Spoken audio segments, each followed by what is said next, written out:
আপনারা কি সুমনের বাবা মা? হ্যাঁ, আমরাই তো সুমনের বাবা মা। কিন্তু তুমি, আপনারা আমাদের পরিচয় পরে হবে, আগে সুমনকে রাখেন। সুমন, এই সুমন। সুমন তো নেই মা, ও তো কক্সবাজার গেছে। কি কক্সবাজার চলে গেছে? আজকে আমাদের বিয়ে হওয়ার কথা ছিল, আমি 4 ঘন্টা ধরে কাজে অফিসে বসে আছি। কি শুনি আমি এগুলো? আমার তো মাথা ঘুরাইতেছে, আমি তো কিছু বুঝতেছি না।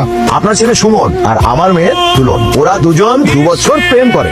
আপনারা নাকি খুব দরজাল মা বাবা, এই বিয়ে নাকি মানতেই চাইবেন না। তাই আপনার ছেলে সুমন আমার মেয়েকে কাজী অফিসে বিয়ে করার জন্য আসতে চেয়ে আসে না। এত সুন্দর একটা মেয়ের সাথে তোমার ছেলে প্রেম করতো, কিছুই জানি না।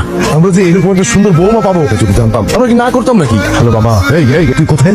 আমাদের বাবা কক্সবাজারে। কিসের সুন্দর মেয়ে, কিসের কাজী অফিস, কিসের বিয়ে বাবা? ও, এখন তুমি কিচ্ছু জানো না না? আঙ্কেল ওকে এক্ষুনি ঢাকা আসতে বলেন, আজকে বিয়ে হবে, বলেন ওকে। তাই সব তুই এক্ষুনি ঢাকায় আসবি, আজকে তোর বিয়ে হবে। আরে বাবা কি বলতেছো তুমি? তুমি যদি এই মুহূর্তে কক্সবাজার থেকে রওনা দিয়ে কালকে সকালে যাবে ঢাকায় আসতে। মা, তো অনেক দূরে, আমরা এক কাজ করি, আমরা কালকে বিয়ের আয়োজন করি। নো নেভার, ওর ধান্দা আমি খুব ভালো করে বুঝি, ও আবার পালাবে। বিয়ে আজকে হবে মানে আজকেই হবে। মা, ছেলেটা যেহেতু বাড়িতে নেই, কিভাবে সম্ভব? কাজী সাহেব, মোবাইলে বিয়ে পড়ানো যায় না? অবশ্যই যাবে, ওই পাশ থেকে 3 বার শুধু কবুল কবুল কবুল বলবে। তুই একটা টুপি জোগাড় কর, টুপি মাথায় দে, কবুল বলার জন্য তো রেডি হ। আমি এরকম ভাবে বিয়ে করতে পারবো না। সুমন শোন বাবা, আমি এত সুন্দর মেয়েটা হাতছাড়া করতে চাই না। মেয়েকে আসলে অনেক বেশি সুন্দর। অনেক সুন্দর।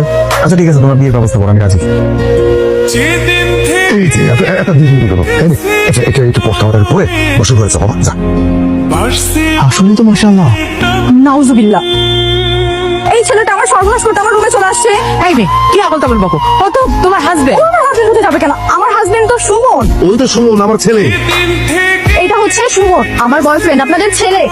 নাউজুবিল্লাহ নাউজুবিল্লাহ, আমি আমার সারা জীবনে একটা সন্তানের জন্ম দিয়েছি, এই কারণটা সুমন। আমি এই সুমন ভেবে কাকে বিয়ে করে ফেললাম? আমি তো রং নাম্বার বিয়ে করেছি, এখন কি হবে আমার? রং নাম্বারে যখন ডায়াল করেছো, তুমি সংসারটা করো।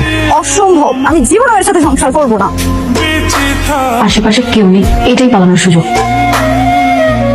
কি ম্যাডাম পালাচ্ছিলেন? আমি জানতাম আপনি পালানোর চেষ্টা করবেন, আর এখন থেকে এই দড়ি অল টাইম আপনার পায়ে বাঁধা থাকবে। হ্যালো বাবা, আমার তো ভুল হয়ে গেছে, এই সুমন তো ওই সুমন না। আমি জানি, বিয়ে সাহেব আমাকে ফোন করে সব বলে। তো তুমি এখন বাসায় বসে আছো, আমাকে নিয়ে যাও। এটাই তোর জন্য শাস্তি। জীবনে আমার কথা শুনেছিস? আমাকে জোর করে নিয়ে গেলি সুমনকে বিয়ে কর। আরণ করলাম, সময় দিতে বললাম, কিন্তু না, বুড়ো বাবাকে আঙ্গুল দেখিয়ে বিয়ে করে ফেললি। তো এখন আমি কি করব? চুপচাপ সংসার করতে থাক। আমি তোমার নামেও কেস করব। আচ্ছা আপনি এই একই ড্রেসের কথা বলতে বলেন তো? ড্রেসটা তো চেঞ্জ করতে পারেন নাকি? আমি খুব বেশি ড্রেস আনি নাই, আমার ড্রেস কিনতে হবে, তো শপিং এ নিয়ে চলেন। ঠিক আছে, আপনি রেডি হন। এইবারই সুযোগ, শপিং এ তো আর আমাকে দড়ি বেঁধে নিতে পারবে না, পালানোর দারুণ একটা মুখ। এই যে আমার কোমরে দড়ি বেঁধে শপিং এ নিয়ে যাচ্ছে।